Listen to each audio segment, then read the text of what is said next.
आज आमच्या या जिल्हा परिषद प्राथमिक शाळा खातगाव नंबर 1 या शाळेमध्ये आम्ही तुळशी पार्क तयार करत आहोत। यामध्ये विद्यार्थ्यांच्या हातामध्ये वेगवेगळ्या तुळशींची रोपं आपल्याला दिसत आहेत पहा।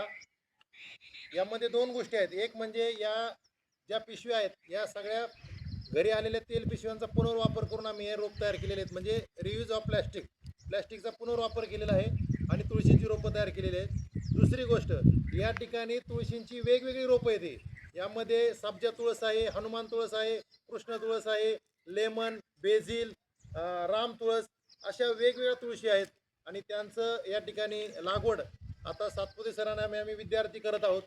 पंढरपूर या ठिकाणी जे तुळशी वृंदावन आहे त्या ठिकाणून बिया आणून ही रोपं तयार केलेली आहेत आणि अजून या रोपांसोबतच आम्ही या ठिकाणी बिया पण टाकणार आहेत। आणि तुळस या अशी वनस्पती 24 तास ऑक्सिजन देते।